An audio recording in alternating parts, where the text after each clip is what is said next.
MBBS in abroad. Apollo MedSkill 6 years of MBBS program will be completed in 35 lakhs only.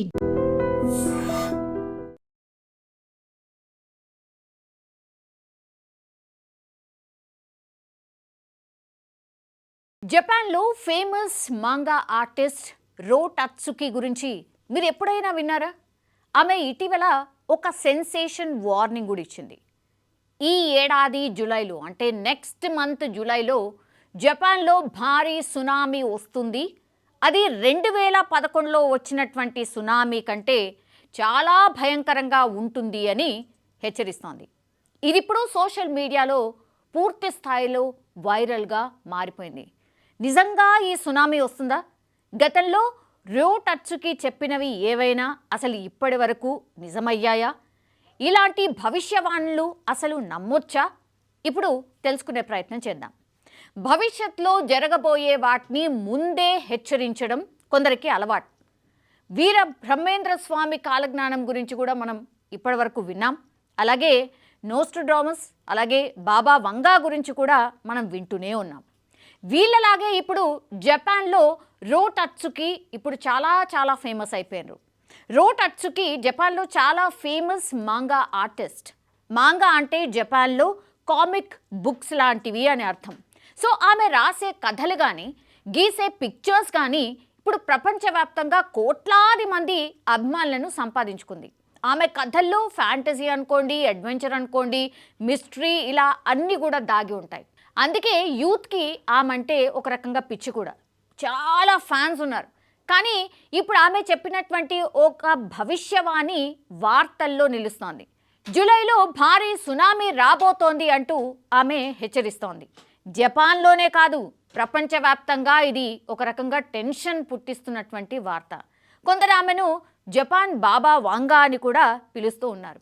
So అసలు రో టత్సుకి రాబోయే tsunami గురించి ఏం చెప్పారు? అసలు జనం ఎందుకింత భయపడిపోతున్నారు? ఈ ఏడాది జూలైలో జపాన్ని ఒక భారీ సునామీ తాకుతుందని రో టత్సుకి ప్రకటించింది ఎందుకు? తనకు అసలు కల వచ్చిందని ఆమె చెప్తోంది. దీన్నే దివ్య దృష్టిగా కూడా చాలామంది భావిస్తూ ఉన్నారు. 2011లో వచ్చినటువంటి సునామీ కంటే చాలా డేంజరస్ అని కూడా ఆమె హెచ్చరిస్తోంది. సో జపాన్ తీర ప్రాంతాలను పూర్తిగా ఇది నాశనం చేసేస్తోంది. అంతేకాదు ప్రపంచ చరిత్రలోనే రాబోయేది ఇది అతి భయంకరమైనటువంటి సునామీ అని రో టత్సుకి కుండబద్దలు కొట్టినట్టుగా చెప్తోంది. సో దీంతో జనం పూర్తిగా బెంబెలెత్తిపోతున్నారు. 2011లో వచ్చినటువంటి సునామీ ధాటికే మనకు తెలుసు 16,000 మంది చనిపోయినారు అప్పట్లో.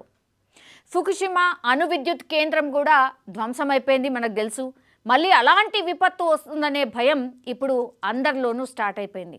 సో గతంలో కూడా రో టత్సుకి ఇలాంటి హెచ్చరికలు కొన్ని చేశారు. వాటిలో కొన్ని నిజం కూడా అయ్యాయి. కాబట్టి ఇప్పుడు ఆమె భవిష్యవాణి చెప్తోంది, దాన్ని పూర్తిగా నమ్ముతున్నారు అక్కడ వాళ్ళు. ఈ సునామీ వార్నింగ్ను చాలా సీరియస్గా తీసుకుంటున్నారు. రో టత్సుకి గతంలో కూడా కొన్ని భవిష్యవాణులు చెప్పిండ్రు. 2011లో జపాన్ను సునామీ అతలాకుతలం చేసింది.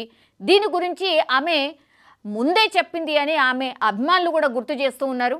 కోవిడ్-19 మహమ్మారిని కూడా ఆమె ముందే అంచనా వేసినట్టుగా కూడా అక్కడి వాళ్ళే చెప్తున్నారు. ప్రపంచాన్ని ఒక పెద్ద విపత్తు కమ్మేస్తుంది అని ఆమె చెప్పినట్టు కొన్ని ఆధారాలని కూడా అక్కడి వాళ్ళు చూపిస్తున్నారు.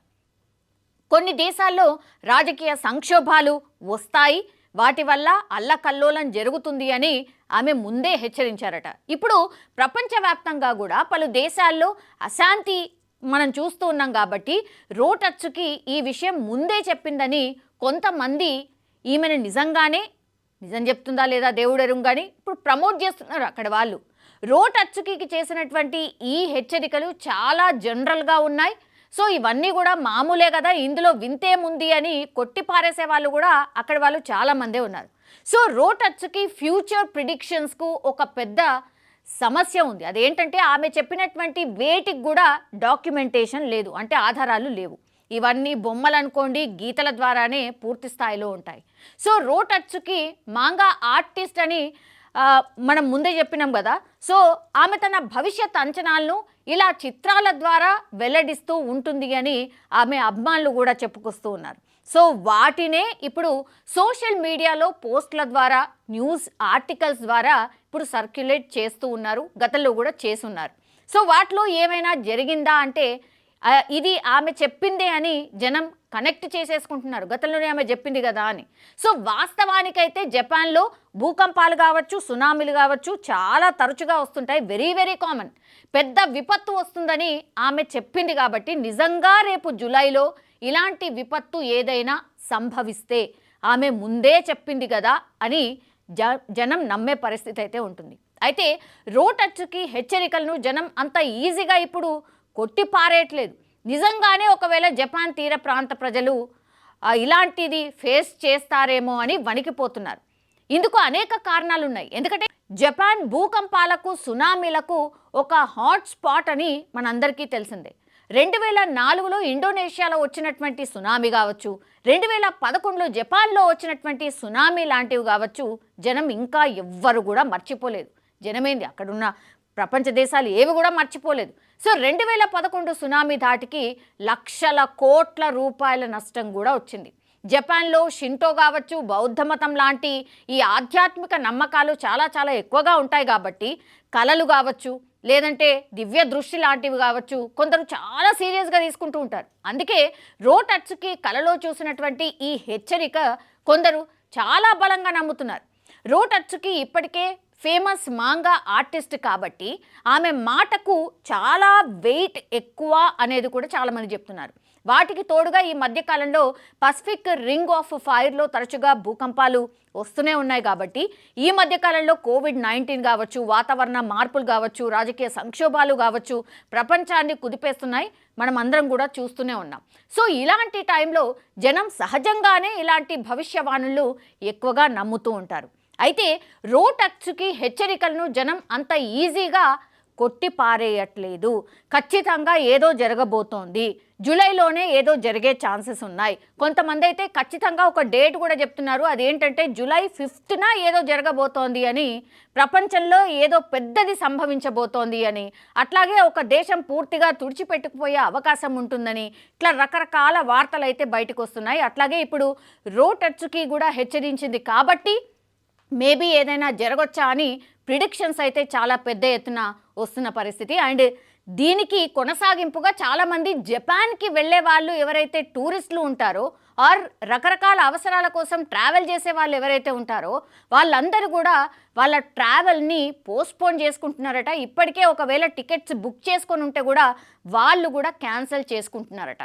సో ఈ భవిష్యవాణిని ఓన్లీ జపాన్ వాసులే కాదు, ప్రపంచం కూడా నమ్ముతున్నట్టు లెక్క.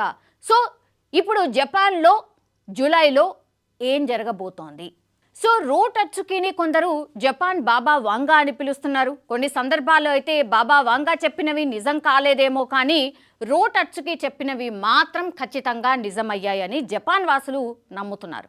బాబా వాంగా ఎవరో మనకందరికీ తెలిసిందే. ఆమె బల్గేరియాకు చెందినటువంటి ఒక ఫేమస్ భవిష్య వక్త. 9/11 దాడులు కావచ్చు, ఐసిస్ ఉగ్రవాదం కావచ్చు, వాతావరణ మార్పులు లాంటివి ఆమె ముందే చెప్పింది. సో జనం కూడా ఆమెను బాగా పెద్ద ఎత్తున నమ్మిండ్రు. ఆమె కూడా తన కళల ద్వారా భవిష్యత్తును చూస్తానని చెప్పుకుంటూ ఉంటుంది. సో రోటచ్చుకి కూడా అంతే. సో బాబా వంగా భవిష్యవాణులు చాలా అస్పష్టంగా ఉండేవి. ఉదాహరణకు ఇప్పుడు 9/11 గురించి ఆమె attack of the steel birds అని చెప్పారు. అంటే ఉక్కు పక్షుల దాడి అనే అర్థం. ఇక్కడ ఉక్కు పక్షులు అంటే ఏమనుకోవాలి మనం? విమానాలు అని దాని అర్థం. సో ఇంకో ఫేమస్ భవిష్యవక్త నాస్ట్రాడామ్ గురించి కూడా మనం విన్నాం. ఈయన ఫ్రాన్స్కు చెందినటువంటి వ్యక్తి అండ్ 16వ శతాబ్దంలోనే ఆయన ఫ్రెంచ్ విప్లవం కూడా చేసిండ్రు. రెండో ప్రపంచ యుద్ధం లాంటి వాటి గురించి కూడా ఆయన ముందే చెప్పారు. కానీ అతని రాతలు కూడా చాలా అస్పష్టంగా ఉండేవి. కానీ ఇప్పుడు రోటచ్చుకి అలా కాదు. బాబా వంగా కావచ్చు, నాస్ట్రాడామ్ లాగా కాకుండా ఇప్పుడు రోటచ్చుకి అంచనాలు కాస్త దగ్గరగా ఉన్నాయని చాలామంది నమ్ముతున్నారు. అండ్ అందుకే జూలై 2025 అని స్పెసిఫిక్గా ఆమె కూడా చెప్తోంది. సో ప్రపంచంలో చాలామంది ఈ భవిష్యవాణులపై అయితే తన అభిప్రాయాలు కూడా చెప్తూ ఉంటారు. కొంతమంది వీటిని బలంగా నమ్ముతూ ఉంటారు, మరికొంతమంది వీటిని పూర్తిగా కొట్టిపారేస్తూ ఉంటారు. జూలైలో సునామీ వస్తుందని సైంటిఫిక్గా ఇప్పటికైతే ఎవరు నిర్ధారించలేదు. కానీ భూకంప శాస్త్రవేత్తలు భూమి కదలికల ఆధారంగా అయితే భూకంపాలను కొంతమేర ముందనే అంచనా వేస్తూ ఉంటారు. కానీ కొన్ని నెలల ముందే వీటిని గుర్తించడం చాలా చాలా కష్టం. జపాన్లో ఏటా 1500 చిన్న చితక భూకంపాలు వస్తూ ఉంటాయి. ఎప్పుడో ఒకసారి పెద్ద పెద్ద భూకంపాలు వస్తూ ఉంటాయి. వాటి వల్ల సునామీలు సంభవిస్తూ ఉంటాయి. ఇప్పుడు జపాన్లో ఆధ్యాత్మిక నమ్మకాలు చాలా బలంగా ఉంటాయి కాబట్టి అందుకే రోట్ అచ్చుకి హెచ్చరికలను కొందరు చాలా సీరియస్గా తీసుకుంటున్నారు. రోట్ అచ్చుకి హెచ్చరికలు ఇప్పుడు జపాన్ సహా పలు దేశాలు కూడా తీవ్ర ఆందోళనకు గురి చేస్తున్నాయి. ఆమె చెప్పింది జరుగుతుందో లేదో తెలియదు, కానీ ఇలాంటి వార్తలు బయటకు వచ్చినప్పుడల్లా వాటి గురించి అయితే డెఫినెట్లీ చర్చ అయితే జరుగుతుంది. ఇప్పుడు కూడా అదే జరుగుతోంది. జూలైలో అండ్ స్పెసిఫిక్గా July 5th, next month July 5thలో ఏం జరగబోతోంది అనేది ఇప్పుడు పెద్ద చర్చనీయాంశంగా మారిపోయింది. నిజంగా ప్రస్తుతం ఉన్నటువంటి సమాజం దేనికి ప్రయారిటీ ఇస్తుంది? ఆర్థిక సంబంధాల చుట్టూ మాత్రమే తిరుగుతోంది. మళ్ళీ ఎన్నికలంగానే చాలా విరక్తి కలుగుతాం. మంచి అనిపిస్తుంది కదా, లేడీస్ కూడా ఛాలెంజింగ్ జాబ్స్ చేసినప్పుడు చాలా బాగుంటది. ట్రాఫిక్ అసిస్టెంట్స్ గా నియమించిన